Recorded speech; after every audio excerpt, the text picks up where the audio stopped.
Ma Mission TV, le miroir du monde. Nous sommes d'accord? Donc il faut 305 pour siéger, 406 pour d'abord décider. Nous devons être à 406 dans la salle.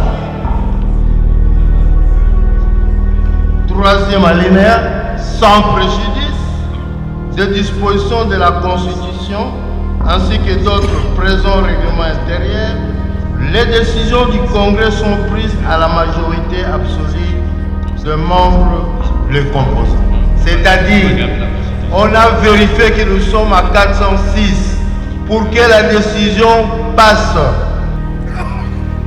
Ce règlement intérieur sera transmis à la Cour constitutionnelle conformément à l'article 120 alinéa 3 de la Constitution. J'annonce enfin que nous nous récupérons encore en Congrès. Les matières traitées par le Congrès sont d'une très grande importance pour la vie de la nation. Il y a entre autres, le Congrès peut accepter à ce que le président de la République ou le Premier ministre... Le Parlement, dans ces deux chambres, a un outil de travail qui va nous permettre peut-être finalement de commencer sérieusement les travaux parlementaires, parce que jusqu'à présent, vous savez que les deux chambres sont toujours en train de se structurer. On a mis en place des commissions. Je vous ai dit qu'on n'invente pas la roue. On a des améliorations, notamment au niveau de la police du Congrès. Vous savez, lors de la législature passée, nous avions un règlement qui, en ce qui concerne l'état d'urgence, par exemple, l'état de siège. Les matières traitées par le Congrès sont d'une très grande importance pour la vie de la nation. Il y a entre autres, le Congrès peut accepter à ce que le président de la République ou le Premier ministre... Ma Mission TV, le miroir du monde. Du règlement intérieur qui n'a rien à voir avec le projet de 2007, qui peut leur servir de matrice ou d'outil, mais ils ne doivent pas nous dire qu'ils ont révisé tel article, qu'ils n'avaient rien à réviser. Ils avaient à écrire, à élaborer tout simplement un texte. Et je crois que si nous commençons les débats, on peut s'arrêter. Merci beaucoup, M. le Président.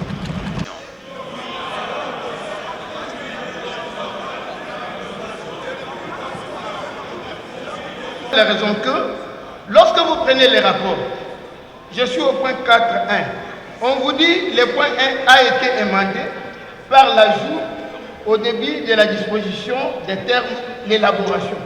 Quel est le point 1 qui a été amendé? Chers collègues, ceux qui sont intervenus pour soutenir la motion, conformément au règlement, étaient déjà au nombre de 2. Vous aviez demandé la parole parce que vous aviez dit que vous étiez contre la motion. Non, alors je vous retire la parole. Nous allons passer au vote. Maintenant, nous allons procéder au vote. Chers collègues, le projet de règlement intérieur du Congrès comprend 51 articles. Vu l'urgence, je propose que nous procédions directement à son examen et adoption article par article. Ainsi, vos amendements éventuels seront présentés séance tenante. Nous commencerons par l'intitulé. Je demande au rapporteur du Congrès d'en donner la lecture. Monsieur le rapporteur. Merci pour la parole, honorable président. Je donne l'intitulé du projet. Projet du règlement intérieur du Congrès.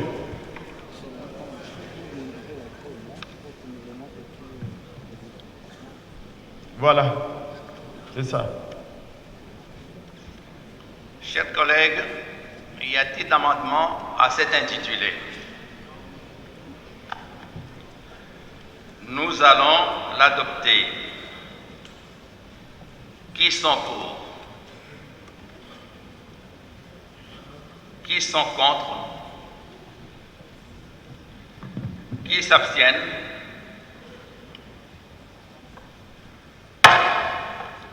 L'intitulé de ce projet est adopté. Monsieur le rapporteur, article 1er. On a déjà voté, chers collègues. Nous avons déjà voté, si c'est pour l'intitulé. Je vous l'accorde. Merci, honorable président du Congrès, messieurs les membres du Congrès, chers collègues, députés, chers sénateurs.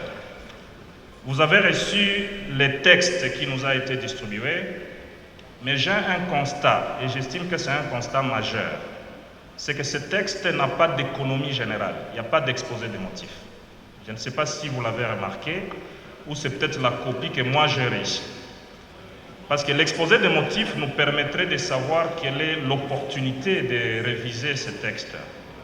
Parce que s'il s'agit par exemple du discours sur l'état de la nation, nous avons fini toute une législature ici, le président de la République passait pour les discours sur l'état de la nation, on n'avait pas révisé ou élaboré le règlement intérieur et on s'appuyait sur celui de 2007, comme cela a été dit ici.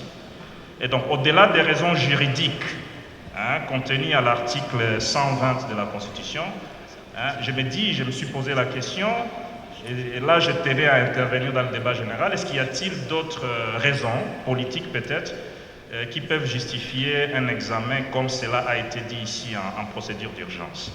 Et donc voilà les constats que je voudrais partager avec vous, que le texte manque d'exposer des motifs, est-ce que c'est une omission, et puis est-ce qu'on peut se passer d'un exposé des motifs pour un règlement intérieur? C'est à nous de décider. Je vous remercie, honorable président. Chers collègues, le règlement intérieur n'a pas d'exposé de motifs. Nous avons enregistré, nous allons continuer. Monsieur le rapporteur, donnez lecture de l'article 1er. Nous sommes au premier chapitre des dispositions générales, article 1er. Le présent règlement intérieur régit l'organisation et le fonctionnement du Congrès en vertu de l'article 120 de la Constitution. Voilà, honorable président, le contenu du premier article. Y a-t-il d'amendements à l'article 1er? Nous allons l'adopter. Qui sont pour? Qui sont contre? Abstention? L'article 1er est adopté. Article 2. Article 2. Le Congrès est la réunion conjointe des deux chambres du Parlement, l'Assemblée nationale et le Sénat, conformément aux articles 100, 114, 120 et 166 de la Constitution. Y a-t-il d'amendements à l'article 2? Nous allons l'adopter. Je reprends, s'il vous plaît. Comment? Je reprends, honorable président. Oui. Article 2. Le Congrès est la réunion conjointe des deux chambres du Parlement. Est adopté. Article 3. Article 3. Le Congrès se réunit pour les cas suivants. L'élaboration, l'adoption et la révision de son règlement intérieur, la procédure de révision constitutionnelle, conformément aux articles 218 à 220 de la Constitution, l'autorisation de la proclamation de l'état d'urgence ou de l'état de siège et de la déclaration de guerre, conformément à l'article 119.2 de la Constitution, l'audition du discours du président de la République sur l'état de la nation, conformément à l'article 77 de la Constitution, l'autorisation de prorogation de l'état d'urgence et de l'état de siège, conformément à l'article 144 alinéa 5 de la Constitution, la décision de poursuite ainsi que de la mise en accusation du président de la République ou du Premier ministre devant la Cour constitutionnelle, conformément à l'article 166 de la Constitution, la désignation de 3 des 9 membres de la Cour constitutionnelle, conformément aux dispositions de l'article 158 de la Constitution. Y a-t-il d'amendements à l'article 3? Nous allons l'adopter. Qui sont pour? Qui sont contre? Abstention?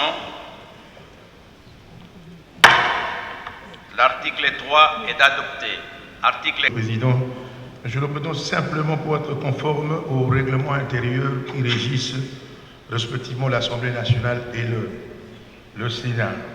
Parce qu'ici, on considère le lieu habituel de la tenue des réunions du Congrès, c'est ici, à l'Assemblée nationale et au Sénat, donc situé au Palais du Peuple. Je voudrais seulement dire que ce siège, là où se réunit le Congrès, ce siège-là est inviolable pour être conforme aux 2 règlements intérieurs de nos chambres.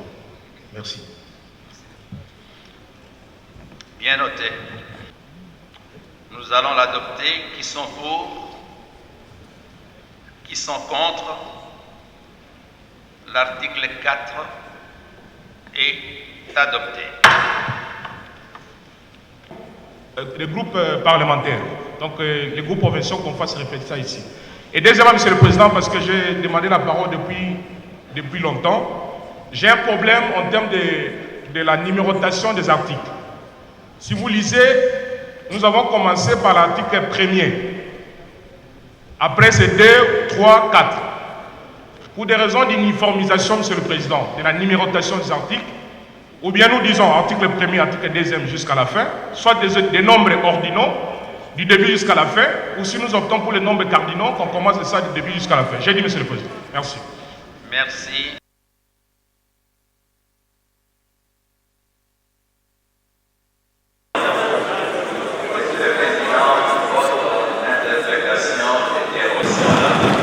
Merci, Madame le Président, nous estimons.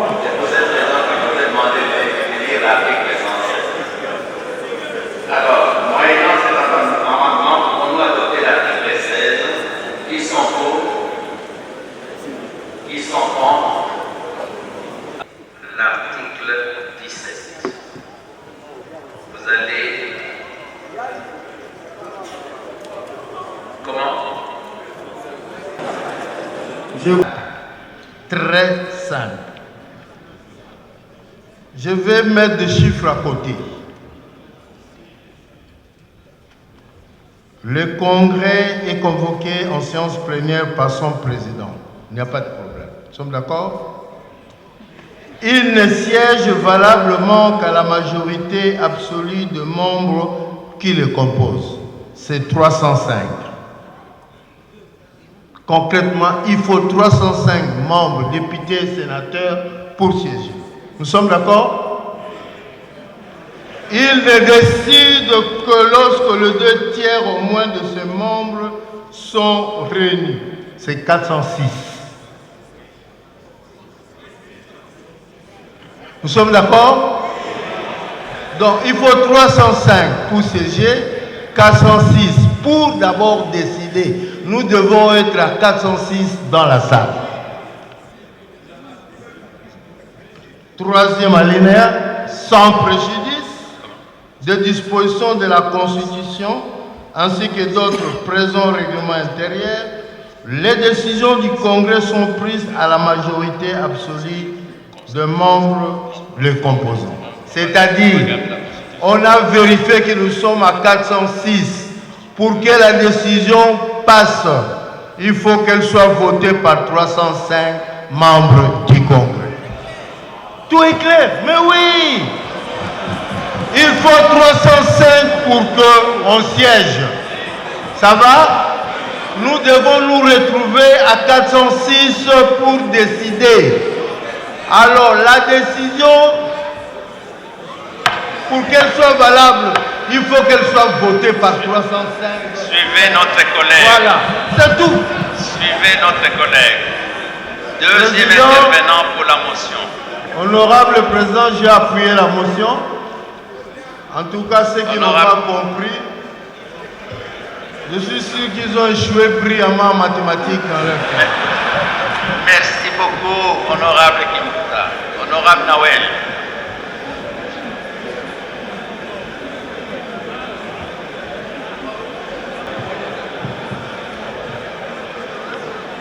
Merci, honorable président, pour la parole. Honorable président, j'appuie la motion de notre collègue Liota. Merci, honorable président. Je vais commencer par me poser la question, honorable président, s'il s'agissait réellement d'une motion. Parce que, à entendre l'intervention enveloppée dans une motion de procédure, entre guillemets, c'est une clarification que le prof Njoli, dont il a fait référence, a donnée. S'il s'agit d'une motion, il fallait qu'il nous montre qu'est-ce qu'il fallait faire exactement au lieu d'appuyer la position d'un intervenant. Honorable président, cette question est plus importante qu'on ne peut pas y passer comme ça. Parce qu'il s'agit là des questions de grandes décisions qui concernent et des personnalités et la République. C'est pourquoi, honorable président, j'estime que nous puissions avoir clair dans la lecture et la rédaction de cet article du règlement intérieur du Congrès. Au lieu de se limiter à épouser le point de vue d'un intervenant, le couvrir sous forme d'une motion, je préfère que nous puissions continuer le débat. J'ai dit, monsieur le président. Qui sont contre? Abstention. La création de la Cour constitutionnelle. Mais maintenant, ce que nous faisons, c'est de pouvoir remplacer cela. Le droit ne partiront pas au même moment. Les congrès devront prendre acte pour que nous soyons en rapport. Sinon, nous oublions la perspective. Il faut qu'il y ait concordance avec l'histoire et donc la commission devait tenir compte du fait que la Cour a déjà été créée. Nous ne nous retrouverons plus en plénière pour désigner les 3 juges. C'est impossible, ils sont déjà là désignés. Nous allons nous retrouver en congrès pour le remplacement. C'est ce que la commission devait nous dire ici. Et mieux élaborer pour nous permettre d'avancer. Merci au revoir, président. Il reçoit une indemnité d'installation et il aura à la fin de son mandat une indemnité de sortie. Donc la participation au congrès, c'est un travail normal de tout élu, député ou sénateur. Autre intervenant? Oui.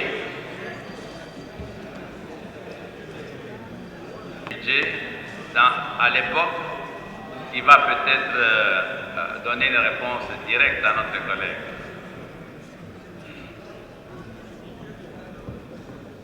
Merci, Président, pour la parole. Le Congrès n'est pas une institution permanente. Donc, il fallait trouver une ligne avec des ordonnateurs précis qui peuvent assumer la responsabilité de la gestion de ces crédits budgétaires. Et en tenant compte des dispositions pertinente de la Constitution qui estime déjà, nous l'avons dit ici, que en dehors de la présidence, le bureau c'est celui de l'Assemblée nationale et donc ces dispositions ont toujours existé dans le budget de l'État. La ligne du crédit budgétaire a toujours été attribuée à l'Assemblée nationale, alors je ne sais pas pourquoi il faut innover maintenant et penser que ne pas le faire comme cela, on ne définit pas les responsabilités parce que en ce moment-là, on ne saura pas faire la reddition des comptes. J'ai dit et je vous remercie. Merci, chers collègues. La commission. La commission.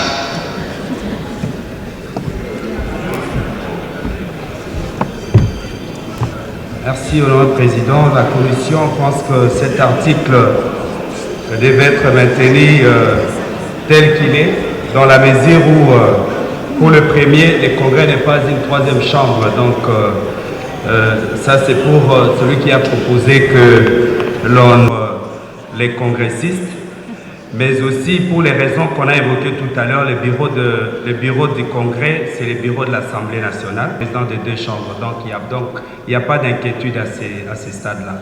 La Commission demande donc que l'on adopte cet article tel qu'il a été formulé. Libellé comme suit.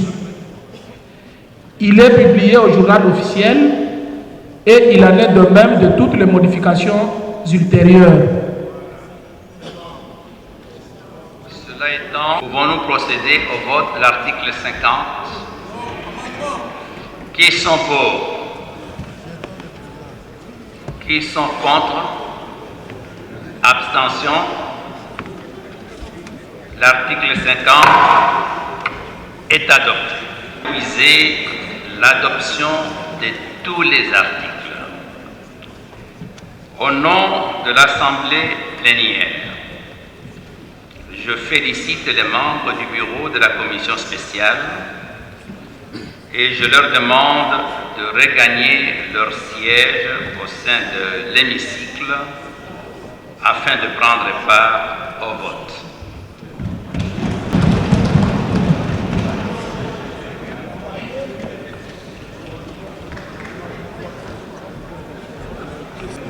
Chers collègues, membres du Congrès, 468 dans cet hémicycle. Nous pouvons voter valablement. 1 à 2 de la Constitution. Le vote se fera par appel nominal et à haute voix.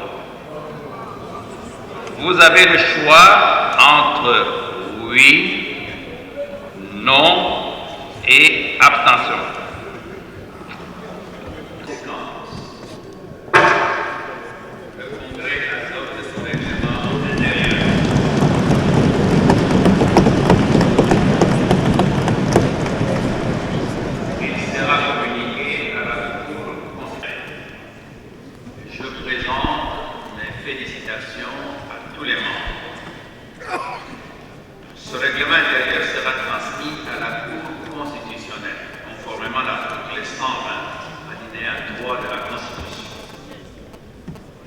J'annonce enfin que nous nous retrouverons encore en congrès. Chaque législature, il y a un règlement intérieur du Congrès. Ce n'est pas une nouveauté. Dans chaque législature, on vote un règlement intérieur du Congrès. La législature passée, nous en avons eu un, mais la Cour constitutionnelle avait rendu un arrêt qui montrait qu'il y avait certains points qui devaient être modifiés. Nous nous sommes inspirés de ça pour produire ce nouveau règlement pour cette législature. Pourquoi maintenant? Vous voyez déjà que dans quelques instants, le chef de l'État aura à présenter un message sur l'état de la nation. Et donc, il faut bien un règlement pour en fait régir le fonctionnement du Congrès. Honorable, quelles sont les innovations que vous avez apportées dans ce... D'abord, les différents renvois par rapport à ce qui a existé. Vous savez, lors de la législature passée, nous avions un règlement qui, en ce qui concerne l'état d'urgence, par exemple, l'état de siège, la déclaration de guerre, on renvoyait à l'article 85-86 de la Constitution. Là, la Cour constitutionnelle, par son arrêt, a constaté que c'était un mauvais renvoi. Cette fois-ci, on a renvoyé à l'article 119, alinéa 2, pour montrer comment, en fait, l'état d'urgence, l'état de siège, l'état de guerre devrait fonctionner. C'est un peu ça. Aussi, nous avons essayé de voir comment il faudrait, dans tous les cas, ne pas avoir une décision avec un quorum inférieur à la majorité absolue des membres du Congrès, ce qui est en fait une garantie que nous n'aurons pas des décisions qui seront prises de façon hasardeuse avec une minorité. Donc en fait, ce sont quelques innovations que nous avons apportées Mais en fait, quand je parle d'innovation, c'est parce que nous avons eu un outil de travail qui était un règlement existant. Mais en réalité, chaque législature, il n'y a pas d'arriéré parlementaire et chaque législature vient avec son règlement intérieur. Et pour le cas d'espèce, le congrès que nous allons avoir pendant cette législature ici a son règlement intérieur. Il est aussi prévu des mécanismes de poursuite du président de la République ou du chef du gouvernement en cas de violation de la Constitution. Et oui, absolument oui, parce que la Constitution elle-même fixe les matières sur lesquelles en fait le président peut être poursuivi ou mis en accusation. C'est le cas de l'infraction politique de haute trahison, le cas de délit d'initié. Et ce genre d'infraction-là, oui, il peut être poursuivi pas par le Congrès en fait, parce que le Congrès n'est là que pour autoriser les poursuites au procureur général et aussi pour autoriser la mise en accusation. Mais en fait, en réalité, c'est une affaire de la justice, du pouvoir judiciaire. Je vous en prie. La commission spéciale au SNC, bien on a sénateur, on a dit qu'on mettait le règlement intérieur, il y a congrès. Donc, pour la nini, musala mwana ngonga oyo pe ba innovation nini ça na katikolo. Oui, Moussa, en gros, chaque législature, il faudrait que le Parlement ait un règlement intérieur, il y a congrès. Parlement et bien makana congrès na makambo mwa mingi likambo mususu ya liboso tokobona mwa mikoleza koya oyo sikasiko oyo ezali discours ya mokonzi ya mboka sur état de la nation ndenge basalaka chaque mbula il faut tozala na mobeko eko permettre biso tosangana pe toyoka discours na ye. Mais ezali aussi kozwa règlement intérieur ndenge nini tokoki kokambima na misala mususu ekolanda oyo ekoki kolanda sima lokola soki mboka ezali na likama ya bitumba to na ndenge babengi état d'urgence to catastrophe naturelle to ezali occupé nyonso tu wana ekosenga nini parlement esangana na lombangu sous forme ya congrès po eyeba ndenge nini ya kopesa mokonzi ya mboka ndingisa po ayeba soit kodéclarer bitumba soit koyeba kobatela kobongisa situation wana. Donc ezali en fait likambo moko te ya sika ezali likambo ezalaka seko na seko chaque législature ezalaka na mobeko na yango ya congrès na yango mbalo pe tosali kaka ndenge moko tobakisi kaka makanisi mike na bisika oyo cour constitutionnelle amonaki ke mobeko ya liboso ezalaki penza malamu te et tobongisi yango. Merci. Notamment en ce qui concerne la désignation de membres de la Cour constitutionnelle. On va voir maintenant, comme dans d'autres pays, les commissions d'audition, ce qu'on appelle les hearings. Nous allons aussi veiller à ce que les travaux du Congrès ne se transforment pas à un vaste marché où les gens viennent crier ou autre, mais nous abordons les questions essentielles, la révision de la Constitution, l'audition du chef de l'État, la proclamation, l'autorisation de la proclamation de l'état de guerre. Donc ce sont des questions fondamentales pour l'avancement d'une nation. Donc nous avons essayé, ce qui est important, c'est que nous avons doté le Parlement dans ces deux chambres d'un outil de travail qui va nous permettre peut-être finalement de commencer sérieusement les travaux parlementaires, parce que jusqu'à présent, vous savez que les deux chambres sont toujours en train de se structurer. On a mis en place les commissions, nous avons voté le budget, du moins de l'Assemblée, donc nous espérons qu'en janvier, nous pourrons commencer finalement le travail législatif et de contrôle, mais surtout de suivi et d'évaluation du gouvernement dans son ambition de transformer la vie de la population. Honorable, quelles sont les innovations qu'apporte ce règlement intérieur par rapport à ce précédent? Je vous ai dit qu'on n'invente pas la roue. On a des améliorations, notamment au niveau de la police du Congrès, au niveau des procédures spéciales, notamment la désignation de membres de la Cour constitutionnelle qui va se faire de manière transparente et rationnelle, avec une commission qui va recevoir les candidatures, les examiner et proposer à la plénière. Et pour le reste, ce qui est important, c'est que nous avons adopté un outil de travail pour asseoir davantage le travail parlementaire. Merci. Oui.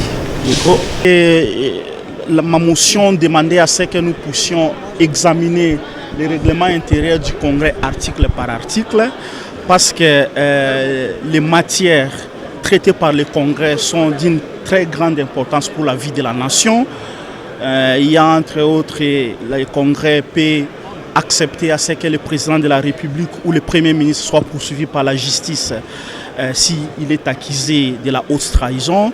Le Congrès peut accepter à ce que le président de la République puisse déclarer l'état de guerre ou l'état de siège. Le Congrès peut accepter à ce que... Donc, toutes ces histoires-là méritent qu'on puisse examiner ça article par article. Mais nous avions également demandé à ce que les modes de désignation des membres de la Cour constitutionnelle soient bien clairs, parce que les membres de la Cour constitutionnelle qui étaient ici ont été désignés de la manière où nous connaissons. Les conséquences, nous les connaissons tous. Il y a eu des invalidations en cascade des députés de l'opposition et nous voulons vraiment beaucoup plus de clarté et de transparence cette fois-ci. Voilà.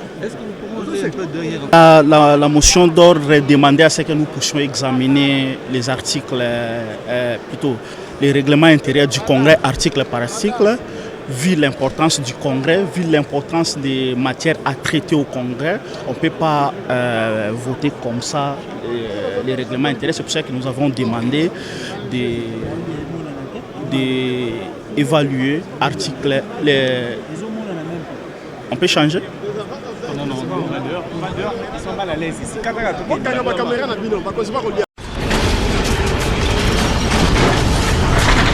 Ma mission TV, le miroir du monde.